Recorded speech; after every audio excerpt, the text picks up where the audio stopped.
I'm here with Gabrielle Dennis, who you may recognize from the game as Janae.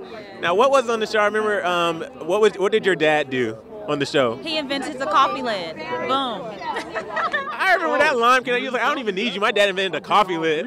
Like, bye, Felicia. That was a main woman. She didn't need none of the Dermot's madness. Now, you're an actress and a comedian, right? Yes. So what are you doing now? What's coming up?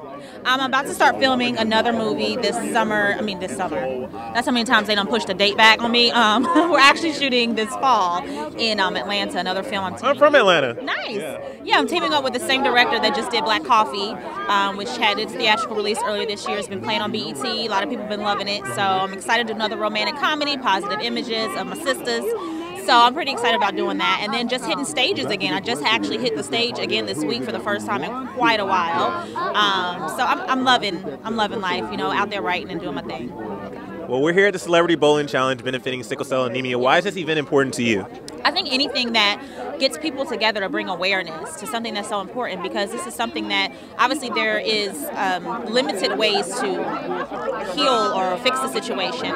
But if we can get people out there to donate some blood and some bone marrow, there is a slim chance that some people can get cured from this disease. And knowing that it's something that you're born with and you can't really control it, I think that it's very important that people are aware of it and how to get the awareness out there so people can make a change, and hopefully, because the cures, because it's not curable for most people, it takes a lot of treatment, and it's a lifelong thing that you're dealing with. So the disorder is very, very painful, and it's hurtful that some people can't afford the treatment, so you have to kind of deal with the pain. So I think it's really great to get people together and to have fun, but also raise awareness on something that's important. Are you bowling tonight? I am bowling tonight. Can you bowl though? Some days I really can. Typically, that first game I'm real good. Then my arm is like, girl, we tired. Girl, bye. Yes, and I worked out already today. A friend made me do Pilates, and I hate her for that because I was like, I'm not built for the Pilates thing. So, but we'll see. We'll see how many games. Are you bowling?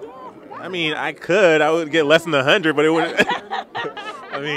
So my question to you is, you have a lot of credits in your acting career. Was the game like your breakout role where people started recognizing you more? I would say for sure it was like one of the bigger jobs that I had, where I've been a series regular on things, but they don't last. Right. Like my very first show was a sketch comedy show on Showtime with Damon Wayans. I was like, oh, I made it. What? I am done. Like, I have arrived. It was my first year in LA. Crickets, because that only lasted one season. Even though it was a good show, you can't control what ends up happening once you're on one of those things. And I've shot pilots and I've shot things, but the game was something that was already established, and I think that was what was really cool. And in our community, it wasn't that much to watch anyway. Right. But I was such a fan of the show, which made it that much more exciting for me, because I got the call. I was like, whoa, so that made it that much more special for me that I was already a fan. The show's been doing so great for so long. I love Marv Rockapeel, Salim Akil.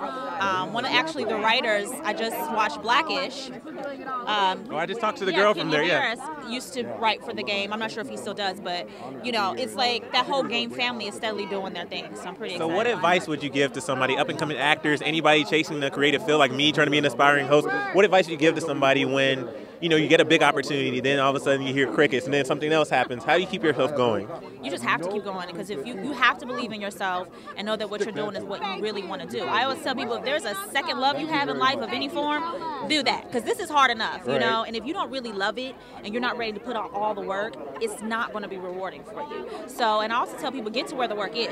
I'm originally from Cincinnati. I lived in D.C. and Maryland area, but I had to get to L.A. because I knew that's where the real work was. You're from Atlanta. You got to L.A. because this is where more opportunities are for you. Even though now Atlanta is kind of still in the jobs. For acting is great, If I fly to Atlanta one more doggone time, I'm like, do I need to move? Do I need to relocate? But yeah, you just have to really believe in yourself, like with anything else. If it's acting, if it's hosting, if it's anything in your life that you want to do, going to school, get out there, but you have to be your #1 fan first. Nothing else really matters after that. I love it. Speaking truth over here. Well, thank you so much for stopping by Chasing LA. Have fun in there. I hope you win. We'll see. Hope the Pilates don't mess you up. maybe it'll be an advantage. Right? You already stretched out for it. Yeah, I'm warmed up. I'm like, let's go. Let's do it. Well, have fun in there. All right, thank you. Nice meeting you.